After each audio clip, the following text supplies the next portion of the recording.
Hi everybody. Today I'd like to talk about a few important things in technology world. The Internet of Things, cloud computing, computer hardware, and open source software. John Nisbet once said, "The most exciting breakthroughs of the 21st century will not occur because of technology, but because of an expanding concepts of what it means to be human." Today, I believe technology is taking what it means to be human and evolving it into the reliance on the seamless function of life and computers.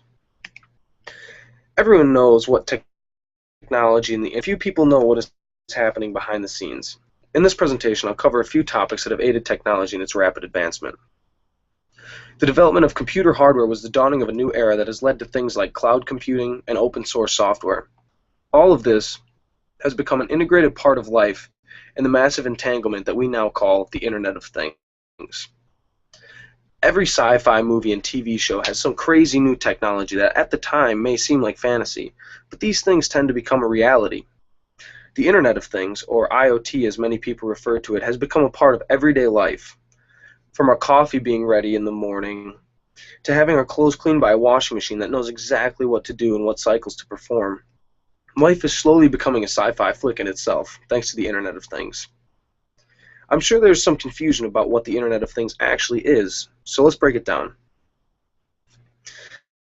The Internet of Things is the idea that every piece of technology we have today is or will be intertwined.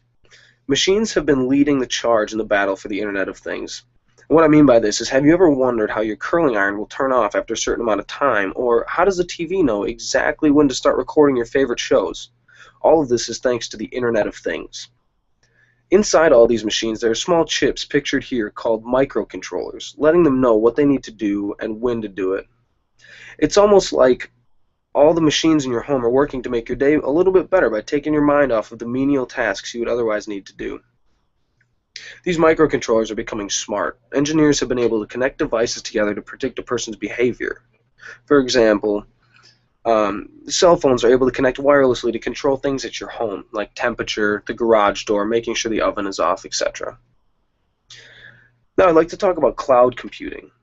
I'm sure all of you have heard of iCloud, OneDrive, Google Chrome, all the newly developed technology in the area of cloud computing. Now, cloud is a new way of computing that allows unlimited accessibility to a person's own customized account. It is nearly unlimited storage and allows access to saved documents from any computer.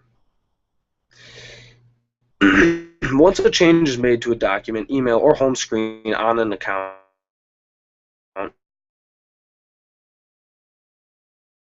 cloud race, Google actually invented a cool new computer. It's called a Chromebook. And a Chromebook is a laptop essentially, but with a lot less memory because it's all used with cloud technology. So that allows these computers to be very cheap to produce. And you can still use them offline, which is very convenient. Many computer manufacturers have jumped on board with Chrome and have started producing Chromebooks. You have HP, Acer, Samsung, and many more companies have begun producing Chromebooks. I'd like to talk about hardware and software. I'll start off with some software just to get it out of the way. Software is what's seen on the screen. Okay, applications, operating systems, etc. It's the things that that are made for the computer for you to see. So you pull up a Microsoft Word document, that's software. Now hardware is a little bit more complicated. This picture, obviously, there's a lot going on, but it's the material components and what makes the device function. I'll break it down into some easier points for you. Now, there's four pieces I'd like to touch on. It's the processor is the first one, and it does the computations. It's the control unit for your computer.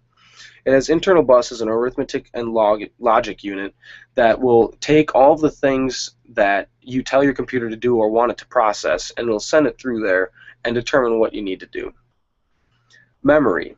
This is a picture of the memory in a computer, and what that does is it'll control what the computer is being told. So the input commands that are given to the computer will go through the memory, and the memory holds the data it needs to do.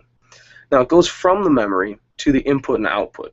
Now the input takes the commands and analyzes them, keyboard, touchscreen, mouse pad, things like that, and it'll send the information to it'll determine what to do with the information and send it to the output, which will be shown on your screen, the things that you'll see. Lastly is the storage piece, the external memory. This is a picture of a hard drive, which is a storage piece for your computer. They've started to make solid-state drives now, which don't have the spinning disk anymore, but this technology is advancing very quickly, along with every other aspect of computers today. Open source software, I'd like to touch on this for a minute. It's a very, very cool it's a newer thing. It's an idea that people can freely update computer software. So a company will give out or sell the software, and all the people who own the software will be able to update the code. So this leads to less errors, and users can just make changes, slight alterations that they believe will be better for the program overall. Now, this is great for update speed. Now, a company, Linux, is one of the pioneers of open source programming, and Linux is updated thousands and thousands of times every day or every year.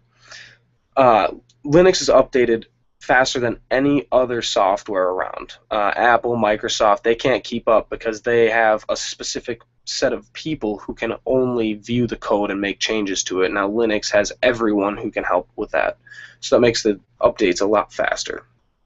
Also, a lot of these open source companies have a central organization, which is a group of people who will overlook kind of all the things, keep things flowing with the software, and analyze the code updates. They're like a supervisors for the updates. They accept and or deny code changes that people want to make. So in conclusion, I believe the Internet of Things, cloud computing, computer hardware, and open source programs are leading the way for the advancement of technology today. With these advancements, there is no saying how far technology can take us. Someday, we will be connected to everything we own to a certain extent, and menial everyday tasks, even saving documents to your computer, will be a thing of the past. Thank you for listening, and leave any questions or comments in the section below.